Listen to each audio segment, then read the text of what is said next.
Hi అండి, నమస్తే. Welcome to SMB kitchen. ఈరోజు నేను చేస్తున్న రెసిపీ మటన్ బాల్స్ అండి. నేను పావు కిలో మటను ఆనియన్స్ వేసి 1 పెద్ద సైజ్ ఆనియన్ వేసి కడిగి పెట్టినాను. కొత్తిమీర, పుదీనా తరుగు, ధనియాల పొడి, పసుపు, అల్లం వెల్లుల్లి పేస్ట్, కారము, ఉప్పు, ఆనియన్స్ ఒక మీడియం సైజ్ ఆనియన్ బ్రౌన్గా వేయించి తీసుకున్నానండి. ఇప్పుడు ప్రాసెస్లోకి వెళ్ళిపోదాం. ముందుగా ఒక మిక్సీ జార్లో కడిగిన మటన్ వేసి ఉప్పు, ధనియాల పౌడరు, కారము,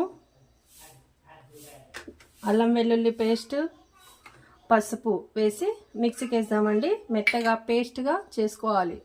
ఇప్పుడు ఈ మిక్సీకి వేసాను కదా మటను, ఇట్లా మెత్తగా మిక్సీకి వేసుకున్న ఈ పేస్టులో బ్రౌన్ చేసుకున్నాం కదా ఆనియన్స్ కొంచెం ఈ విధంగా మెత్తగా చేయాలండి. దీంట్లో పుదీనా, కొత్తిమీర కలిపి ఇట్లా మెత్తగా చేసి కొంచెం ఈ పేస్ట్లో కలుపుకోవాలి.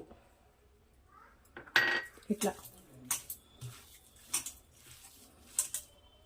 ఈ బ్రౌన్గా చేసిన ఆనియన్, కొత్తిమీర, పుదీనా కలిపితేనే మంచి ఫ్లేవర్ వస్తుందండి. దీంట్లో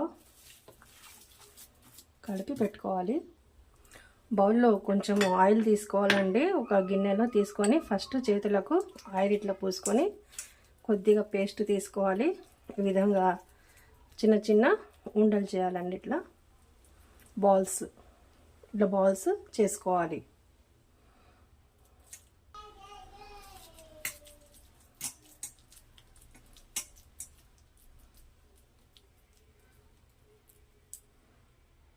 ఇదిగోండి, ఈ విధంగా బాల్స్ చేసుకొని ఇప్పుడు ప్రాసెస్లోకి వెళ్దాం. ముందుగానే నేను ఆనియన్స్ బ్రౌన్ చేసి తీసుకున్నాను కదా, ఏంచి ఆయిలే మిగిలిందండి. దీంట్లో ఇప్పుడు ఆయిల్ వేడి చేసి ఒక్కొక్క బాల్ ఆయిల్లో వేద్దాము. ఇలా వేసిన తర్వాత దీనికి మూత పెట్టేయాలండి. కలపకూడదు. ఇప్పుడే మంట కొంచెం లో ఫ్లేమ్లో పెట్టి ఉడికించాలండి. మూత తీసి మధ్య మధ్యలో ఇప్పుడు ఒక్కసారి కలుపుదామండి. ఇట్లా అడుగు నుంచి కొద్దిగా ఇట్లా కదిలించాలండి. కొంచెం ఇట్లా మనము గట్టిగా కలిపినామంటే పొడి పొడి అయిపోతాయి అవి. మళ్ళీ మూత పెట్టేద్దాము. ఒక 5 మినిట్స్ ఉడకాలండి. మధ్యలో ఇంకోసారి కలుపుదామండి.